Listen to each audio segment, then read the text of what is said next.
Bonjour et bienvenue dans cette nouvelle vidéo. J'adore quand on change de thé. Bon, c'est la pioche de lecture estivale, on change de saison, dehors il fait tout gris, ils annoncent un orage dingue pour cet après-midi, mais c'est pas grave, ok? Moi je vais mettre du soleil dans mes livres, point c'est tout. Déjà, première bonne nouvelle, j'enlève que 3 livres de ma pioche de lecture printanière. Qui suis-je? Habituellement, j'ai l'impression que je dois sortir la moitié que j'ai pas lu. Je ne suis que fierté, ok? D'accord? Bon, très bien. J'ai pas exactement compté, je crois qu'il y a une petite trentaine de livres, voilà quand même, qui sont prévus pour cet été. Donc bonjour, si vous tombez pour la première fois sur une de mes vidéos, moi je m'appelle Margot, j'aime bien les livres, je fais des vidéos depuis trop longtemps sur internet, et chaque saison, j'aime bien faire une petite sélection parmi les livres que j'ai pas lus, qui sont au total de environ 80. Je dis 80 parce que je suis suissesse, d'accord? Donc si t'entends des 70, 90, 80, t'inquiète, c'est normal. Et donc parmi tous ces livres que j'ai pas lus, en général, je les classe au moment où je les achète, je les reçois, je les sélectionne dans ce que j'appelle des pioches de lecture, c'est-à-dire des petites sélections à thématique saisonnière. Parce que je suis une personne qui fonctionne beaucoup dans la thématique des saisons. Et au-delà juste d'adapter ma garde-robe à la saison en question, ce qui est un petit peu logique chez tout le monde, tu me diras. Après, chacun ses choix, si t'as envie de te balader en doudoune par 30 degrés, c'est ton problème.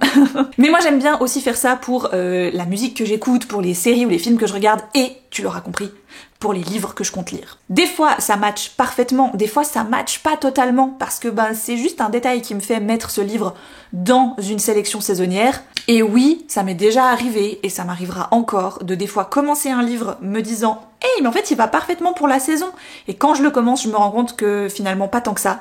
Ça me pose aucun souci de le changer de sélection et de le mettre dans une autre sélection saisonnière. Donc là on est parti, je te présente donc des livres que je n'ai pas encore lus, mais je compte lire cet été, il y en a environ une petite trentaine. J'ai bon espoir de quasi tout lire. Pourquoi? Parce que qui dit été dit je vis ma vie dehors, et quand je vis ma vie dehors, je fais que lire. Ma terrasse, mes livres et moi, c'est le meilleur combo estival que j'ai jamais eu de ma vie, et ça fonctionne plutôt bien. Mais avant de me lancer dans la présentation de ces futures lectures, laissez-moi vous présenter l'application qui me suit absolument partout. Vous l'avez deviné si vous êtes là depuis un petit moment. Merci beaucoup à Nextory de sponsoriser cette vidéo. Nextory, si vous la connaissez pas encore, c'est une app qui vous permet d'avoir du livre avec vous tout le temps, parce que c'est directement sur votre téléphone. Vous avez du livre numérique en illimité, dans plein de langues, mais bon, un catalogue francophone qui est vraiment bien pourvu. Vous avez de la BD et de la presse, et le truc que j'affectionne tout particulièrement, vous avez du crédit audio pour écouter des livres audio.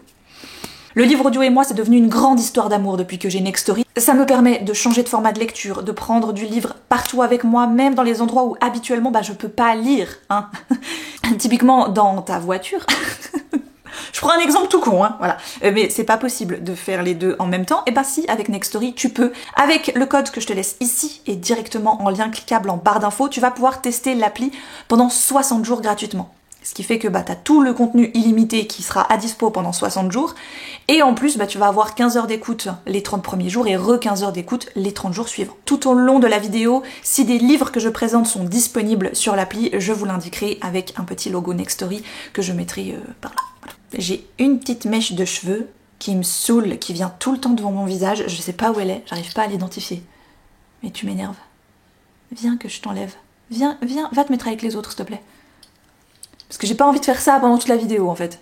J'ai vaguement tenté de séparer selon des genres, plus ou moins, pour rester un peu dans les mêmes catégories au moment des présentations. Mais je vais commencer par une relique de ma pioche de lecture. Bon, écoutez, ça tombe bien, il est en audio sur Nextory, je l'ai mis dans ma wishlist sur Nextory me disant si le papier, tu te dis... Et sur Livre Addict, dans les commentaires de ce livre, il y a pas mal de personnes qui ont dit quand même que c'était assez long à se mettre en place, etc. Donc je me dis, si je le sens pas, si je trouve que ça prend trop de temps, peut-être qu'en version audio, voilà. Donc je lui laisse encore une chance. Donc si cette année je ne sors pas le premier tome de la saga des Casalets de Elizabeth Jane Howard été anglais, voilà, c'est que c'était pas le moment. Mais j'ai bien envie d'aimer parce que ça me rappelle un petit peu Downton Abbey, on est dans une grande famille anglaise et on va les suivre à travers plusieurs décennies, donc tu vois, on se rapproche un peu de ce que j'ai toujours aimé, les sagas familiales, les trucs un peu à long terme, tu vois, où tu suis des persos sur plusieurs années et tout, et tu vas voir un petit peu ce qui va leur arriver. En plus, là, c'est en 37. Évidemment, on est à ça de la Seconde Guerre mondiale quand même, donc tu sens qu'il y a des sujets quand même assez lourds qui vont être traités. Oh, je sais pas. Ensuite, deux petites choses aussi que j'ai depuis pas mal de temps, que là je classe plutôt dans la catégorie des romans contemporains. On a L'été où tout a fondu de Tiffany McDaniel.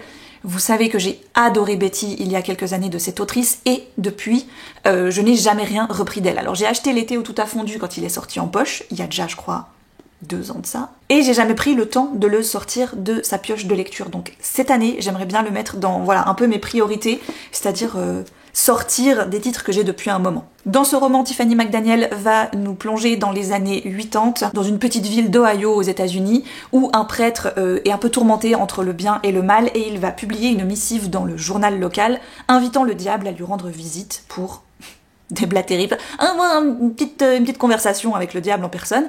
Rien ne se passe, mais le lendemain matin, un jeune garçon aux yeux verts super intenses débarque en ville.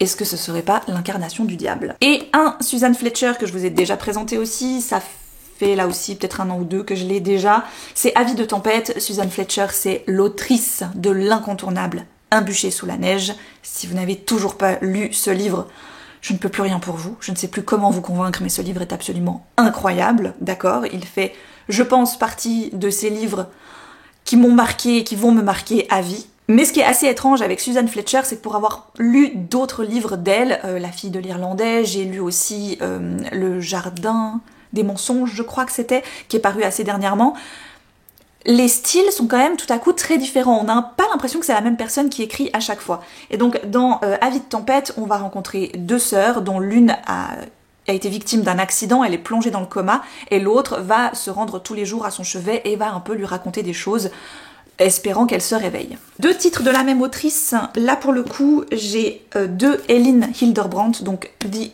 Identicals, je l'avais trouvé à Emmaüs en seconde main. Donc c'est une histoire de jumelles qui ont 2 vies totalement différentes, qui, à cause d'un truc familial, vont devoir se retrouver. Elin Hilderbrand, elle a cette particularité, c'est que toutes ces intrigues n'ont rien à voir les unes avec les autres, mais elles se déroulent toutes sur la petite île de Nantucket. Depuis que je lis Elin Hilderbrand, j'ai envie d'aller à Nantucket. Voilà.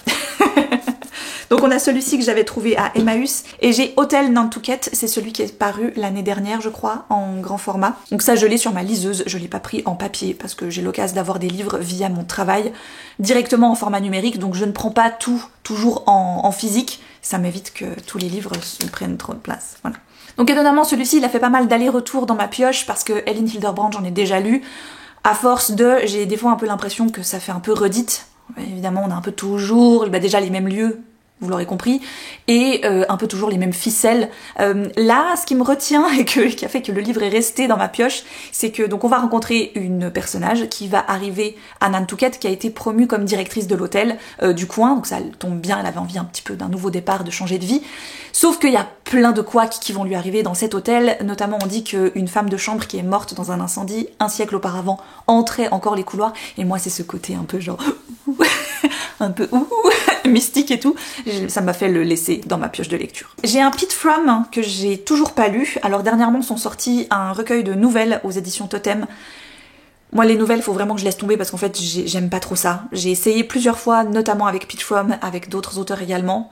J'adore le format nouvelle, je trouve que c'est génial en tant qu'auteur pour je sais pas, te donner un petit coup de boost. Moi-même, en fait, dans ce que je pourrais écrire, je pense que je serais plus apte à écrire des petites nouvelles qu'à vraiment écrire une histoire de bout en bout.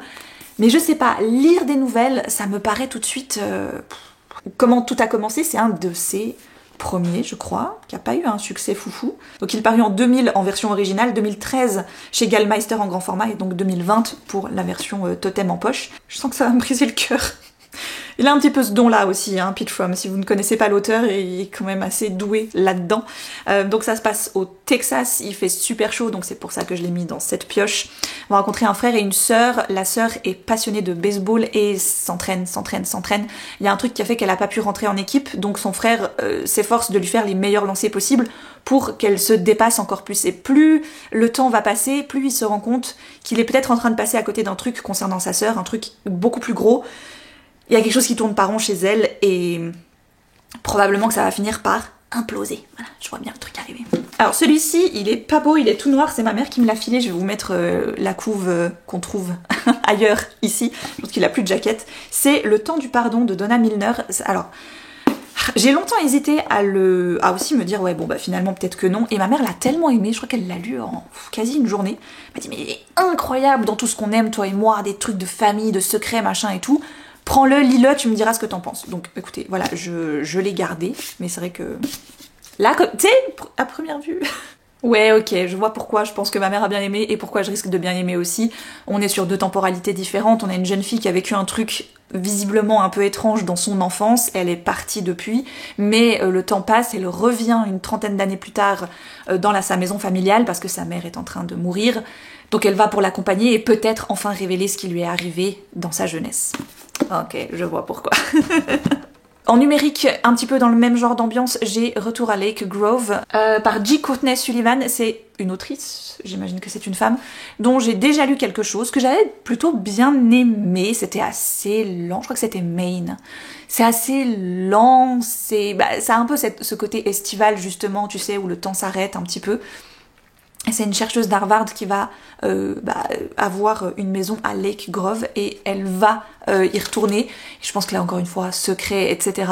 J'ai pris ce livre dans un but bien précis et vous allez prochainement en entendre parler. J'ai pris en numérique également Les Sirènes de Emilia Hart. Donc au printemps dernier, j'ai lu La Maison au Sortilège, enfin, qui a été une excellente lecture. Et dans Les Sirènes, je pense qu'on va retrouver ce que certaines m'ont dit, cet esprit de sororité, de féminisme, etc.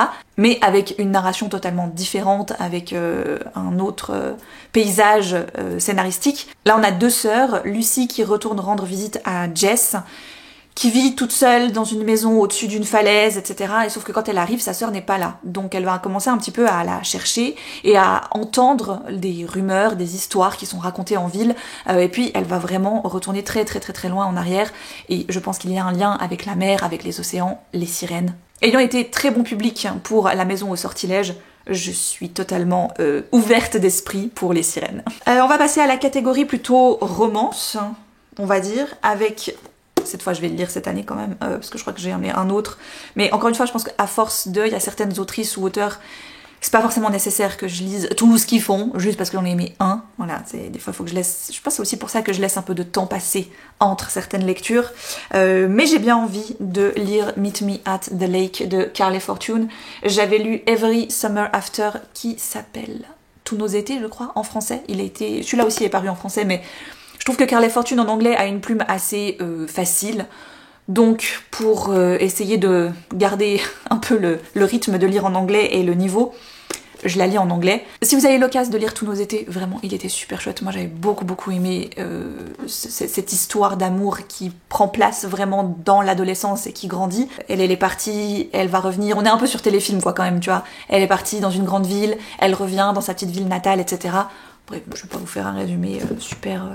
probant, je pense. Là aussi, je vais me passer de résumé vu que je vais lire le tome 3 de la saga Rebel University par mon amie Alicia Garney et sa co-autrice Alfreda Henry. Donc, ces 4 volumes, on va suivre 4 personnages masculins qui font partie d'une équipe de hockey universitaire et dans chacun des tomes, ils vont tomber amoureux et vivre une histoire d'amour. Autre roman de Alicia Garnier, sa petite série autour de ses personnages Reed et Holly. On les avait découverts dans Secret Santa, puis il y a eu Easter Egg et là, évidemment, que je me fais Summer Break. C'est tout petit, c'est même pas 100 pages. On aura 2 lectures en anglais, donc un livre que mon conjoint Vincent m'a offert l'année passée pour mon anniversaire, non pour Noël l'année dernière, pardon, c'est My Roommate is a Vampire, ça fait de Jenna Levin, ça fait un moment que je voulais lire ce livre, que j'aime beaucoup sa couve en plus, donc elle arrive, elle trouve une coloc dans un quartier, et elle se rend compte que son colocataire, il a quand même une façon de vivre assez étrange, il sort que la nuit, elle le voit jamais le jour, etc. Est-ce que finalement ce serait pas un vampire? Je trouve ça a l'air assez rigolo. Et alors celui-ci, je pense que je vais me le garder pour vraiment fin août, mais c'est-à-dire que ma pioche de lecture automnale est déjà assez conséquente. J'ai mis le Pumpkin Spice Café. Je sais, oui mais c'est très automne. Oui ben voilà, hein. Voilà, je fais ce que je veux. Donc, je ne respecte absolument pas ma propre pioche de lecture. C'est une série de livres, encore une fois, small town, donc petite ville, romance, tout ça, contemporaine, mais qui se passe au fil des saisons. Donc, il y a celui-ci qui est le Pumpkin Spice Café, j'ai le Cinnamon Roll, je sais plus quoi, et j'ai un truc qui se passe à Noël. Voilà, je crois qu'il y en a un nouveau qui est sorti là, donc bref. On verra, je les avais achetés à Londres à l'automne dernier. C'est de Laurie Gilmore. Je me demande encore si c'est son vrai nom, parce que si c'est le cas, je trouve la coïncidence folle, voilà, de faire des romances dans des petites villes quand tu t'appelles Gilmore, pour Gilmore Girls et Stars Hollow. Bref, voilà. J'aime bien parce qu'il y a déjà ce que j'aime beaucoup, c'est qu'il y a une playlist. Dans la playlist, il y a du Taylor Swift et du Ed Sheeran, rien que ça. Et il y a une petite carte du quartier de la petite ville. Voilà. C'est tout bête, mais je trouve ça trop mignon. On passe au thriller, polar, etc. Alors, allez, on y croit. J'ai pas du tout aimé celui que j'ai lu de l'auteur, donc vraiment j'ai bon espoir pour celui-ci. Les Refuges, de Jérôme Loubry. Je sais que Les Refuges, c'est vraiment un incontournable. Beaucoup m'ont dit, tu verras si t'as pas aimé Les Sœurs de Montmort. Vraiment, Les Refuges, il est... Donc vous savez dans quoi vous vous engagez quand vous me dites ça. Parce que là, vous pouvez pas me dire, ouais mais n'aie pas trop d'attente non plus. Je veux dire, le truc, vous le mettez vous-même sur un piédestal. Hein. Vous-même, vous êtes en train de me dire, oui je parle à ceux qui l'ont lu évidemment, et qui vraiment le défendent, vous-même, vous le mettez sur un podium ultra haut.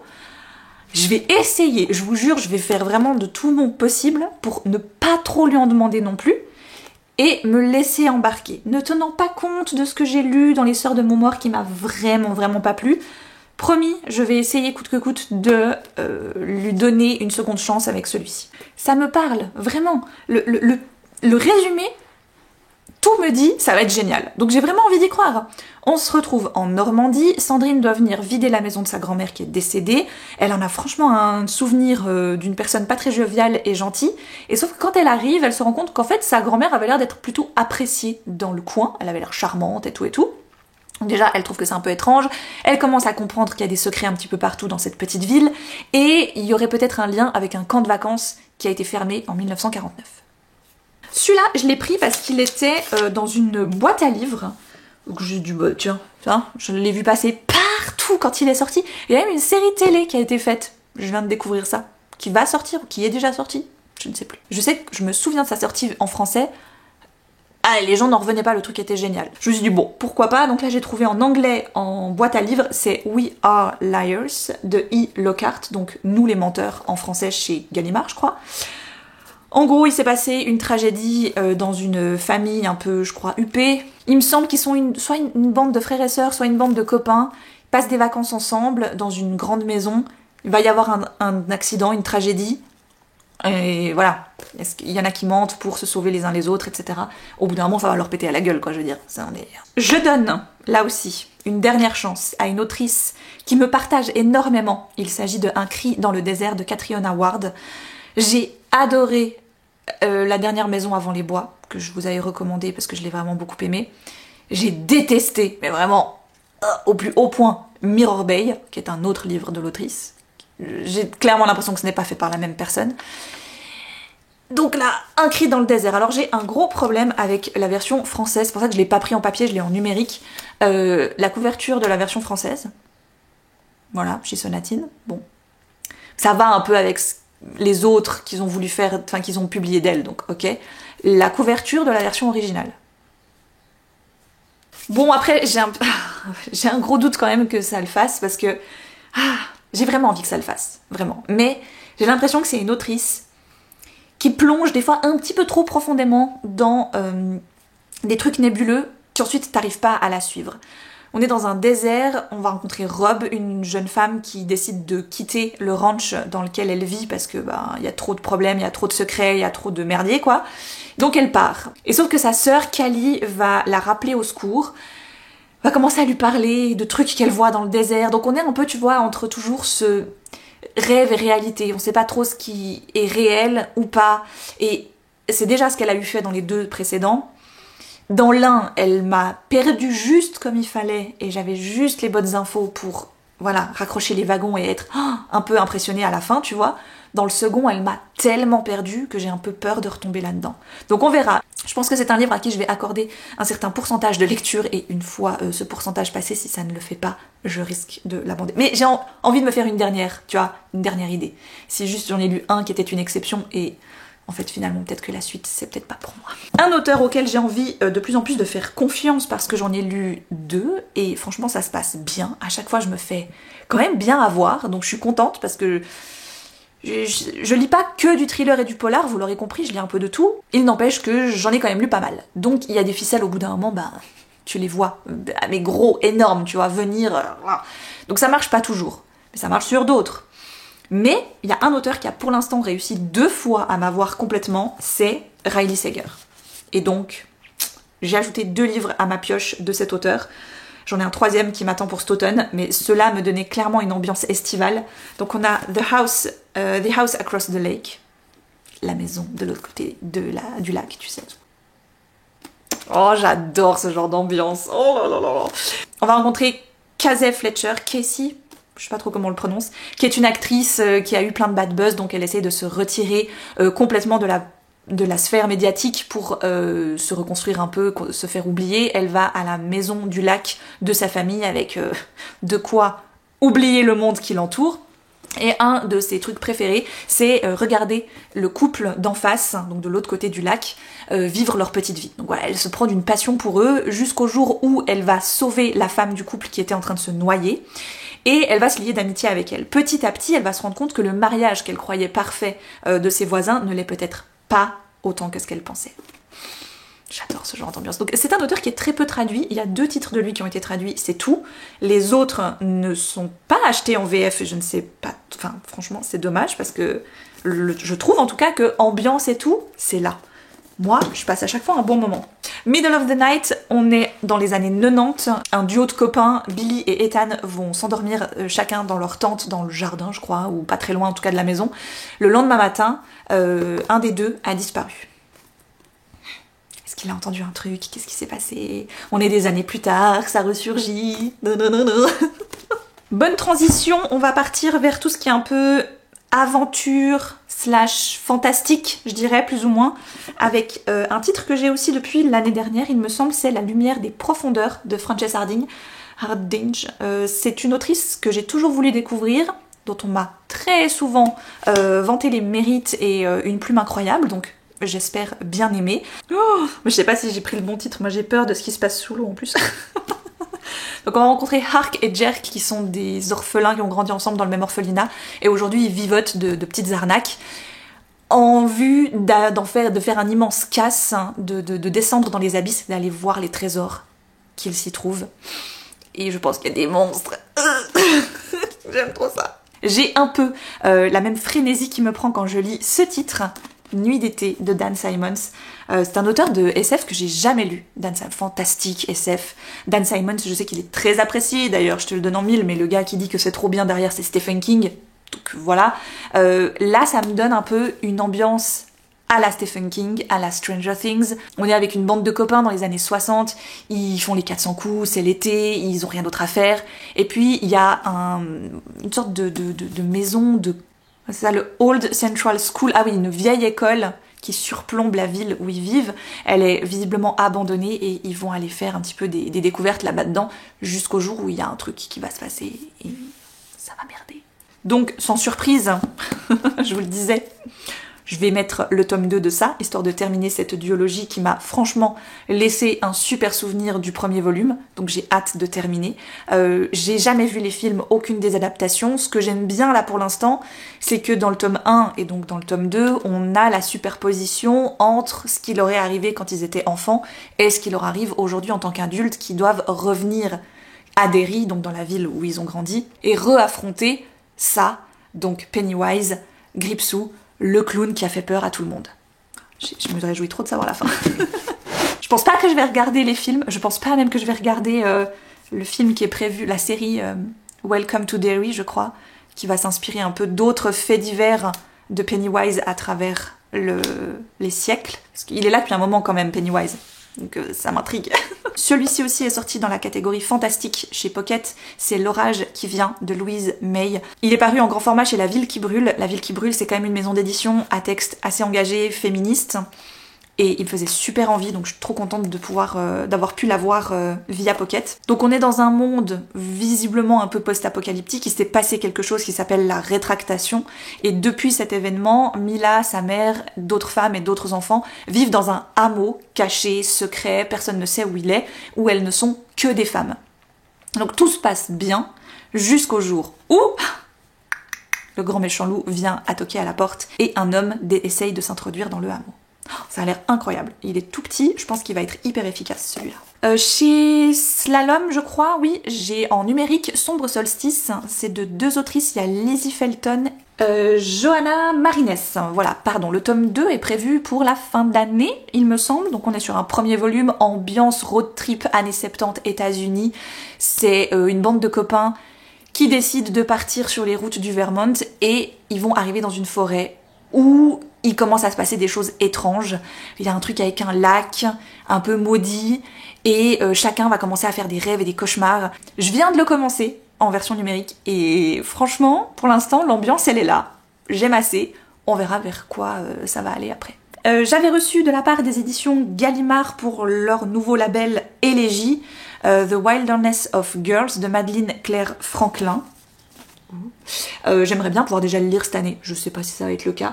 Sauvage, mystérieuse et puissante. Alors il faut vous imaginer que vous vous baladez en forêt et tout à coup vous découvrez 4 jeunes filles. Elles sont vêtues de peau de bête et protégées par une meute de loups. Voilà, c'est là-dessus que va tomber Rhiannon, donc elle se pose énormément de questions. Est-ce que ce sont des princesses de la forêt élevées par des loups ou est-ce qu'elles ont été kidnappées par une secte ou que sais-je il y a plusieurs années de ça. Donc il y a une ambiance un peu surnaturelle qui va se révéler avec des phénomènes qu'elle ne peut expliquer. La limite entre surnaturel et réalité se fissure de façon inquiétante. Et on termine par tout ce qui est un peu plus fantasy. Ou enfin je crois. En même temps je les ai pas encore lus donc voilà. Alors celui-ci je l'ai trouvé à Emmaüs en anglais. Il existe en français. Je savais pas du tout, j'en avais pas du tout entendu parler. C'est House of Salt and Sorrows, donc en français, La Malédiction de Highmoor, ce serait la saga, évidemment. Donc, le premier tome, voilà. J'aime bien la couve, ça fait un peu Pirates des Caraïbes, volume 2, tu sais. Le duc qui possède ce manoir a déjà perdu 4 de ses filles, et l'une d'entre elles ne veut pas croire qu'elles sont maudites. Donc elle va à chaque fois se rendre sur les lieux de disparition de ses sœurs. Certaines se sont noyées, d'autres sont mortes par maladie, chute de la falaise, etc.